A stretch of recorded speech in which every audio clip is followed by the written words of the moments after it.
அனைவருக்கும் வணக்கம். தர்மஸ்தலால தோண்ட ஆரம்பிச்ச 7வது நாள் சரியா ஆகஸ்ட் 4ஆம் தேதி நடந்த சம்பவம் அங்குள்ள எஸ்ஐடி அதிகாரிகளையே அதிர்ந்து போக வச்சிருக்கு.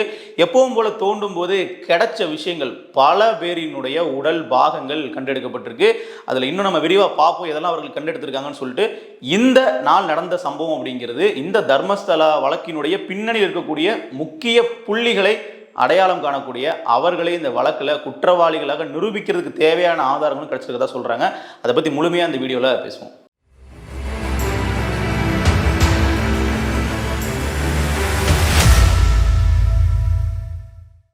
தர்மஸ்தலால துப்புரவு பணியாளர் ஒருத்தர் சுட்டிக்காட்டின 13 இடங்கள்ல தொடர்ச்சியா தோண்டுதல் பண்ணிட்டு இருக்காங்க. இந்த 13 இடங்கள்ல தான் மொத்தமே பிணங்கள் புதைக்கப்பட்டிருக்கு அப்படின்னா கிடையாது.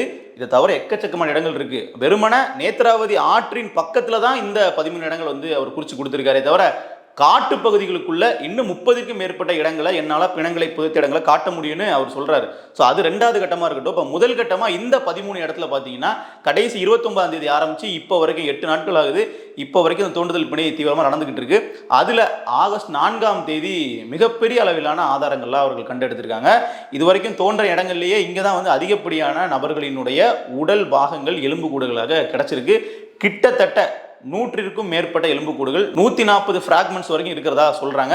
அதுல ஒரு முழு மண்டை ஓடு எந்த விதமான டேமேஜும் ஆகாம அது இன்னும் உடையல இன்னும் மக்கள அந்த மாதிரி முழு டேமேஜே இல்லாத ஒரு மண்டை ஓடு கிடைச்சிருக்கு. இது கூடவே முதுகு தண்டும் கிடைச்சிருக்கு. அந்த முதுகு தண்டை பாத்தீங்கன்னா ஒரு பிவிசி பைப்ல வச்சு கொண்டு போறாங்க. அது முழு நீளமா ஒரு முதுகு தண்டு கிடைச்சிருக்கு. இன்னும் அந்த எலும்புக்கூடு எல்லாத்தையுமே ஒரு பக்கெட்டு ஒரு பிவிசி பைப்லாம் கொண்டு போகும்போது அந்த விஷுவலே நம்மளால பார்க்க முடிஞ்சு. கிட்டத்தட்ட 4 பக்கெட்ல இந்த எலும்புக்கூடுகள்லாம் எடுத்து போட்டு கொண்டு போயிருக்காங்க. இந்த தர்மஸ்தலா வழக்கினுடைய திருப்பு முனையாக இந்த சம்பவம் இருக்கும் அப்படிங்கிறதெல்லாம் மாற்றுக்கிறது இல்லை. காரணம் என்னன்னா வழக்கம் போல திங்கட்கிழமை அவர் குறிச்ச இடத்தை தான் சர்ச் பண்றதுக்காக போயிருக்காங்க, தோண்டி எடுக்க போயிருக்காங்க. ஆனா அவர்கள் இந்த உடல் உறுப்புகளை இந்த எலும்புக்கூடுகளை கண்டுபிடித்தது 11வது இடத்தில் கிடையாது. அன்றைக்கு 11வது இடத்தை சர்ச் பண்றது அவர்களோட திட்டமிட்ட ஷெட்யூல்.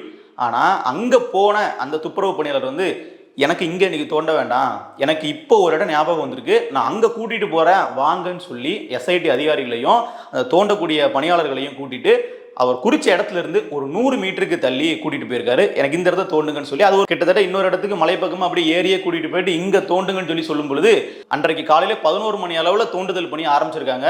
மதியம் சாப்பிடக்கூட நேரம் இல்லாமல் சாயங்காலம் 6:30 மணி வரைக்கும் அந்த தோண்டுதல் பண்ணி நடந்திருக்கு. அந்த அதிகாரிகள் யாருமே எனக்கு லஞ்ச் சாப்பிடவே இல்லை. காரணம் அங்கு அவர்களுக்கு கிடைத்த அந்த ஆதாரங்கள் கிட்டத்தட்ட உள்ள மீடியா அலோடு கிடையாது, யாருமே உள்ள போய் பார்க்க முடியாது. இந்த துப்புரவு பணியாளருமே பிரஸ்ஸை சந்திப்பதற்கு அவருக்கு அனுமதி கிடையாது.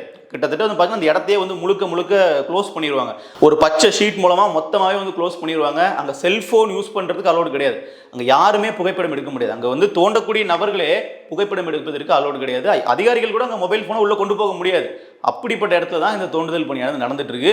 அதுல உள்ள கிட்டத்தட்ட அவர்கள் என்ன கண்டுபிடிச்சிருக்காங்க அப்படிங்கிறது நமக்கு இப்போ தெளிவா தெரியுமானா தெரியாது. இது எல்லாமே அங்கு கசியக்கூடிய தகவல்கள் மட்டும்தான். ஆனா அவர்கள் அந்த பக்கெட்ல அந்த பிவிசி பைப்ல கொண்டு போனது எல்லாமே அந்த மனித உடல் பாகங்கள் அப்படிங்கிறது நமக்கு தெளிவாகவே தெரியுது.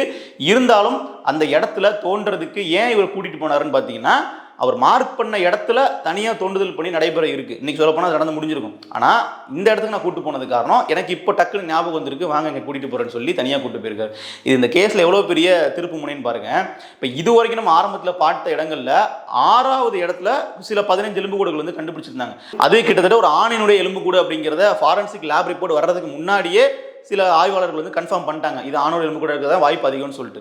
இப்போ இந்த இடத்துல பார்த்தீங்கன்னா அந்த 100 எலும்புக்கூடுகளில் அந்த முழு மண்டை ஓடு சொன்னோம் இல்லையா, ஸ்கல், அது ஒரு ஆணினுடைய இதுன்றதா சொல்றாங்க. ஆனா அந்த எலும்பு கூடுகள் இருக்கு இல்லையா, 100க்கும் மேற்பட்ட கிட்டத்தட்ட 140 வரைக்குமான அந்த எலும்பு கூடுகள் அது பெண்களுடையதாகவும் இருக்கலாம், ஆண்களுடையதாகவும் இருக்கலாம், இன்னும் பல நபர்களுடையதாக கூட இருக்கலாம்னு சொல்றாங்க. அப்ப இதுதான் ரொம்ப முக்கியத்துவம் பெறுது. ஒரே இடத்துல பல்வேறு உடல்கள் புதைக்கப்பட்டது ஏன் அப்படிங்கிறது ஒரு முக்கியமான கேள்வி. அப்போ ஒரே நேரத்தில் அவர்கள் கொலை செய்யப்பட்டு புதைக்கப்பட்டிருந்தாங்களா? இல்லை இதுக்கு முன்னாடி சொன்னாங்க இல்லைங்களா, கிராம பஞ்சாயத்துல அவர்கள் தான் போலீஸ் கொடுக்கக்கூடிய பாடியை புதைப்பாங்கன்னா ஒரே இடத்துல புதைக்கிறதுக்கான வாய்ப்பே இல்லை. ஒரே இடத்துல பல உடல்களை சட்டப்பூர்வமாக புதைப்பதற்கு வாய்ப்பே கிடையாது. அப்படி இருக்கும் பொழுது இது நிச்சயமா சட்டத்திற்கு புறம்பா ஒன்று நடந்திருக்குன்றத உறுதிப்படுத்துது. அப்போ இதுக்கு முன்னாடி 6வது இடத்துல கண்டுபிடிச்சாங்களே, அது இது மாதிரி சந்தேகங்களை ஏற்படுத்தலையானா அதை மூடி மறைப்பதற்கு பல சாத்தியக்கூறுகள் இருக்கு. ஏன்னா எப்போ கரெக்டாக அந்த 6வது இடத்துல சில எலும்புக்கூடுகளை கண்டுபிடிக்கிறாங்களோ அப்பவே தர்மஸ்தலாவினுடைய கிராம பஞ்சாயத்து துணைத் தலைவர் சீனிவாச ராவ் என்ன சொல்றாருன்னா, அந்த பிணம் நாங்கள் கடந்த காலத்தில் புதைத்ததாக கூட இருக்கலாம், சட்டப்படி நாங்கள் வந்து போஸ்ட்மார்ட்டம் பண்ணி போலீஸ் வந்து எங்ககிட்ட யூடிஆர் நம்பர் கொடுப்பாங்க, அந்த இதை வச்சு நாங்கள் ஆதாரத்தின் மூலம் புதைச்சோம்னு சொல்லி சொன்னார். இந்த கேஸை வந்து திசை திருப்பக்கூடிய வகையில் இருக்கு, இவங்க வந்து நீர்த்து போக செய்கிறாங்க இந்த வழக்கினுடைய தன்மைன்ற மாதிரி நம்ம பேசியிருந்தோம். ஆனால் இதை அப்படி கூட செய்ய முடியாது. ஏன்னா சட்டப்பூர்வமாக ஒரே இடத்தில் பல உடல்களை புதைப்பதற்கு அனுமதியே கிடையாது, அதுக்கான வாய்ப்பே கிடையாது. அப்படி இருக்கும்போது இங்கே ஏதோ நடந்திருக்கு அப்படின்னு யோசிச்சுட்டு இருக்கும்போது அவர்களுக்கு இன்னொன்று கிடைக்குது. இவர்கள் தோண்டிய இடத்துக்கு பக்கத்திலேயே ஒரு மரத்தில் ஒரு 6 அடிக்கு ஒரு சாரியினுடைய ஃப்ராக்மெண்ட் வந்து கிடைக்குது, ஒரு சாரியினுடைய ஒரு சிறிய பகுதி வந்து கிடைக்குது. அப்போ இதிலிருந்து என்ன தெரியுதுன்னு பார்த்தீங்கன்னா, அங்கே வந்து ஒரு பெண் வந்து வரவழைக்கப்பட்டிருக்காங்களா, அவர்கள் வந்து கொலை செய்யப்பட்டாங்களா, இல்லை அவர்கள் தற்கொலை செஞ்சுக்கிட்டாங்களா அப்படிங்கிற மாதிரி பல கோணத்துக்கு வந்து இந்த வழக்கு வந்து போகுது. ஏன்னா அந்த சாரி வந்து மரத்தில் தொங்குறது மூலமாக அதில் தான் தூக்கு மாட்டிக்கிட்டாங்களா அப்படிங்கிற ஒரு பார்வையும் இருக்கு. தூக்கு மாட்டிக்கிறவங்க இப்படி காட்டுக்குள்ள வந்து தூக்கு மாட்டணும் அவசியம் இல்லை. அப்போ அவர்கள் கொலை செய்யப்பட்டு அது தற்கொலை மாதிரி காட்டுறதுக்காக இங்கே வந்து அவர்கள் கழுத்தில் சாரி கட்டி தொங்க விட்டாங்களா அப்படிங்கிற கோணத்துலலாம் இனிமேல் விசாரணை வந்து போகும். இப்போ இங்கே கிடைச்ச அந்த உடல் பாகங்கள், எலும்புக்கூடுகள், மண்டை ஓடுகள், முதுகுத்தண்டு, இது எல்லாமே வந்து ஃபாரன்சிக் லேபுக்கு அனுப்பப்பட்டிருக்கு. மணிப்பாலில் இருக்கக்கூடிய ஒரு FSL லேப் தான் அது. ஸோ அவர்கள் வந்து அந்த லேப் ரிப்போர்ட்டை வந்து நேரடியாக வந்து பொதுமக்கள் வெளியிட மாட்டாங்க, நீதிமன்றத்தில் சமர்ப்பிப்பாங்கன்றதான் ஒரு பக்கம் இருந்தாலும், இப்போ இந்த வழக்கில் திருப்புமுனை அமைஞ்சிருக்கக்கூடிய இந்த 11வது இடத்திற்கு பக்கத்தில் உள்ள இடம், 11வது ஸ்பாட்டு கிடையாது அது. அந்த ஸ்பாட்டில் வந்து ஒரு நாள் கழிச்சு தான் வந்து பார்த்தீங்கன்னா அந்த தோண்டுதல் பணி நடந்திருக்கு. அப்போ 11, 12, 13 இப்போ இன்றைக்கு ஒரு நாளுக்குள்ள எப்படி 11, 12 தோண்டி முடிச்சிருவாங்க. இப்போ இன்றைக்கு நமக்கு வந்து 11, 12 இடத்த நமக்கு தோண்டி முடிச்சிருவாங்க. அப்போ அதனுடைய ஏதாச்சும் ஒரு எச்சங்கள் கிடைச்சிருக்கா, இல்லை மனித உடல் உறுப்புகள் கிடைச்சிருக்கா அப்படின்னு நமக்கு தெரியும். ஸோ இன்னும் அந்த 13வது இடம் மட்டும் இருக்கு. 13வது இடம் ரொம்பவே வந்து ஒரு முக்கியமான ஒரு பகுதின்னு சொல்லி சொல்லப்படுது. துப்புரவு பணியாளரே வந்து பார்த்தீங்கன்னா பல உடல்களை நான் இங்கே புதைச்சேன்னு சொல்லி அவர் அஃபிஷியலாகவே சொல்கிறார். இந்த மாதிரி இவ்வளோ விஷயங்கள் நான் இங்கே வந்து புதைச்சிருக்கேன், 13வது இடத்த எனக்கு முதல்ல நீங்கள் தோண்ட விடுங்க. இப்போ எடுத்த உடனே 1வது இடத்த தோன்றதுக்கு அவர் வந்து விருப்பப்படலையாம். நேரடியாக வந்து எனக்கு 13வது இடத்துக்கு கூட்டிகிட்டு போங்க, அங்கே தான் நான் தோண்டணும், எனக்கு அங்கே தான் பல உடல்கள் கிடைக்குன்னு சொல்லும்போது, இல்லை நம்ம ஆர்டர் படியே போயிடுவோம், எல்லாமே உங்கள் முன்னாடி மட்டும் தான் நாங்கள் தோண்டுவோம், நீங்கள் எல்லாமே நாங்கள் தோண்ட மாட்டோம் அப்படின்னு சொல்லி இவரை சமாதானப்படுத்தி இந்த ஆர்டர் படி கூப்பிட்டு போயிருக்காங்க. அப்போ அந்த 13வது இடம் அப்படிங்கிறது ஒரு வாஸ்டாக ஒரு பெரிய இடம். அந்த இடத்துல நீங்கள் தோண்டும் பொழுது இதை விட அதிகமாக இன்னும் பல உடல்கள் கிடைக்கும் அப்படிங்கிறதா அவருடைய கூற்று. இதில் பொதுமக்கள் மற்றும் வழக்கறிஞர் தரப்புலேருந்து என்ன சொல்கிறாங்கன்னா, ஜிபிஆர் எங்க, கிரவுண்ட் பெனிட்ரேட்டிங் ரேடார் வச்சு நீங்கள் வந்து தேடுதல் பணியை பண்ணுங்க. இப்போ நீங்கள் பாருங்க, ஒரு இடத்துல ஒரு புதைச்சிருக்கதா சொல்கிறாரு. அவர் ஒன்றும் அங்கே ஜிபிஎஸ் ட்ராக்கரை வச்சுட்டு போகல, கரெக்டாக வந்து 10 வருஷம் கழிச்சு பார்க்கும்போது அந்த இடத்துல வந்து கரெக்டாக பின் பாயிண்ட் பண்ணி காட்டுறதுக்கு கொஞ்சம் முன்ன பின்ன இருக்கலாம் இல்லையா. அப்படி இருக்கும் பொழுது நீங்கள் வந்து இங்கே நீங்கள் 6 அடி 8 அடி தோண்டினீங்கனாலும் அது ஒரு 20 அடி தள்ளி ஒரு இடத்துல புதைக்கப்பட்டிருந்தாலும் கூட அதை கண்டுபிடிக்கிறது கஷ்டம். அப்போ நீங்கள் வந்து டெக்னாலஜி யூஸ் பண்ணுங்க, கொஞ்சம் ஒரு வாஸ்ட்டாக ஒய்டான பிளேஸில் தேடுறதுக்கு இன்னைக்கு என்ன டெக்னாலஜி இருக்கோ அதை நீங்கள் பயன்படுத்துங்க அப்படிங்கிறது வழக்கறிஞர்கள் தரப்பு வந்து சொல்லக்கூடிய விஷயமா இருக்குது. ஆனால் இது வரைக்கும் அதை அவர்கள் வந்து செய்யலை. கிட்டத்தட்ட 13 இடத்த பார்த்தே முடிக்க போகிறாங்க. இப்போ ஏற்கனவே தோண்டி 6வது இடம் இருக்குது இல்லைங்களா, அங்கேயுமே வந்து பார்த்தீங்கன்னா இன்னும் வேலையை அவர்கள் வந்து ஃபுல்லாக முடிக்கல. அங்கே இன்னுமே ஆழமாக தோண்டுதல் பண்ணி அதை கொஞ்சம் விரிவாக்கம் பண்ணி தோண்டுதல் பண்ணால் ஒரு பக்கம் ஓரமாக நடந்துகிட்டு இருக்கு.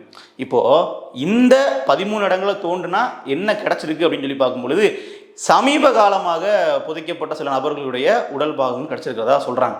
இப்போ இந்த 11வது இடத்துக்கு பக்கத்தில் உள்ள இடத்துலையே ஆகஸ்ட் 4ஆம் தேதி தோண்டிய இடங்கள்லையே இது மாதிரியான விஷயங்கள் கிடைச்சிருக்கு. அப்போது ரொம்ப நாளைக்கு முன்னாடி புதைக்கப்பட்ட ஒரு உடலாக இருந்துச்சு அப்படின்னா அதிலிருந்து நம்ம தகவல்கள் எடுப்பது கஷ்டம். அந்த எலும்புக்கூடுகளில் வந்து வெறும் எலும்புகள் அடிப்பட்ட காயங்கள் மட்டும்தான் இருக்கும். அதை வச்சு பார்க்கும்போது அந்த குறிப்பிட்ட நபரினுடைய வயது என்னன்றதை நம்ம தெரிஞ்சு கொள்ள முடியும். டிஎன்ஏ நமக்கு கண்டிப்பாக கிடைக்கும்.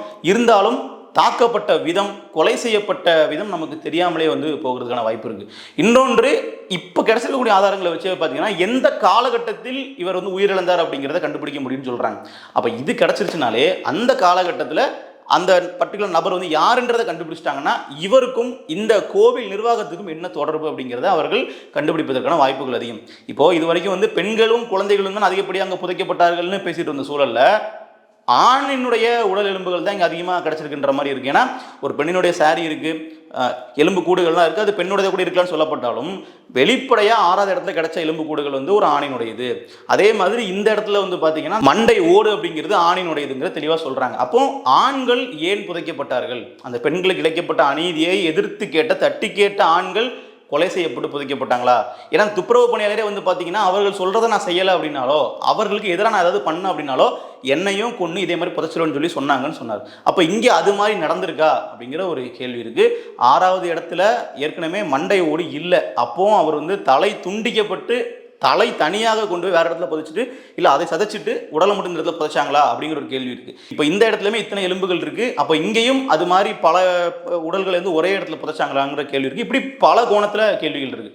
சரி, இப்போ நமக்கு கிடைச்சிருக்கக்கூடிய தகவல் தான் வந்து முழுமையா உண்மையா நடந்ததான்னு பார்த்தீங்கன்னா, இன்னும் அதிகப்படியான உடல்கள் கூட எஸ்ஐடி தரப்பினர் வந்து கைப்பற்றி இருக்கலாம், அந்த அதிகாரிகள் கைப்பற்றி இருக்கலாம். அதை வந்து அவர்கள் பிரஸுக்கோ இல்லை பொதுமக்களுக்கோ சொல்லணும் அப்படிங்கிற அவசியம் இப்போ இல்லை. ஏன்னா அது முழுக்க ஒரு இன்வெஸ்டிகேஷனாக போயிட்டு இருக்குங்கிறதுனால இது எல்லாமே கசியக்கூடிய தகவல்கள், மக்கள் தூரமாக இருந்து பார்க்குறதுங்க, எஸ்ஐடி அதிகாரிகள்கிட்ட பேசும்போது சில விஷயங்கள் தெரிய வருது அப்படிங்கிற மாதிரி தான் போயிட்டு இருக்கு. இப்போ இதில் 100 மீட்டர் தள்ளி ஒரு இடத்துல வந்து தோண்டி இத்தனை எலும்புக்கூடுகள் எடுக்க முடியுது அப்படின்னா, அவர் குறிப்பிட்டிருக்கக்கூடிய அத்தனை இடங்களை சுற்றியுமே நம்ம ஒரு சில மீட்டர்களுக்கு நம்ம தோண்டி பார்க்க வேண்டிய கட்டாயம் இருக்கு இல்லைங்களா? அப்போது இது வந்து வெறுமனா வந்து பார்த்தீங்கன்னா ஒரு சின்ன இடத்த தோண்டிட்டு இங்கே இருக்கு இல்லைன்னு முடிவு பண்ணுற விஷயமே கிடையாது.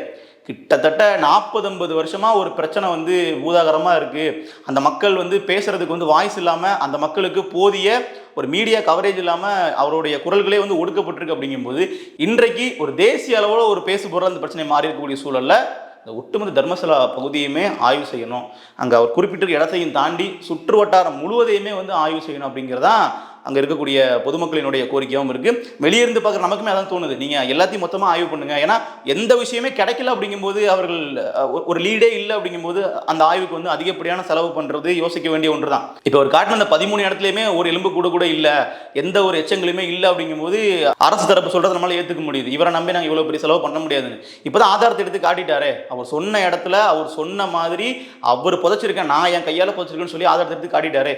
அப்போ இதனுடைய ஆராய்ச்சி முடிவுகள் வெளிவரது ஒரு பக்கம், அது யாரோட என்னென்னு கண்டுபிடிக்கிறது அது தனி டிபார்ட்மெண்ட்.